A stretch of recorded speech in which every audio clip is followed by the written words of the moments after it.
ఒక్క రోటీ 3 రూపీసే. ఒక మటన్ బిర్యానీ వచ్చేసి 125 రూపీస్, మటన్ కర్రీ వచ్చేసి 150 రూపీస్. నేను చెప్తున్నది ఇది ఏందో ఒక ట్రస్ట్ కాదు, ఒక లంగర్ ఏం కాదు. ఇదంతా చెప్తున్నది ఏంటంటే పార్లమెంట్లో మొన్న వచ్చిన క్యాంటీన్ లిస్ట్ అనమాట, వాళ్ళ దీని ప్రైజెస్ అనమాట. ఒక ఆలు పకోడా, ఒక ఆలు బోండా వచ్చేసి 10 రూపీస్, ఇంకా పకోడా వచ్చేసి 15 రూపీస్. అట్లా చాలా చీప్గా రేట్ ఉంది అనమాట. ఆ 3 రూపాయలు ఉన్న రోటీ కూడా 1 రూపీ నుంచి 3 రూపీస్కి చేంజ్ చేసినారు.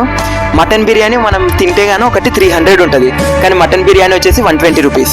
మనం అనుకుంటున్న ఇది వచ్చేసి ఏంటంటే మన ఎంపీస్ ఉంటారు కదా, మెంబర్ ఆఫ్ పార్లమెంట్స్, లోక్సభ రాజ్యసభలో, వాళ్ళది ఇది వచ్చే మెన్యూ. కానీ వాళ్ళకి వచ్చేసి మళ్ళీ డిషెస్ చేసేది కూడా 5 స్టార్ రెస్టారెంట్స్ నుంచి షెఫ్స్ ఉంటారు అనమాట.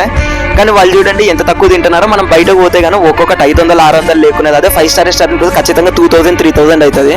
3 స్టార్ రెస్టారెంట్కి పోతే కానీ 300 పైన మినిమం ఉంటుంది. కానీ మన వాళ్ళు ఏంటంటే డబ్బులు లేకున్న వాళ్ళు ఉంటారు కాబట్టి 5 స్టార్ నుంచి షెఫ్ని ఇంపోర్ట్ చేసుకుంటారు. ఇక అక్కడ పోయి తినే వాళ్ళకి మాత్రం ఇంత తక్కువ మాత్రం తింటారు. మీకు కావాలంటే కానీ లిస్ట్ పెడతాను, పాస్ చేసి చూసుకోండి.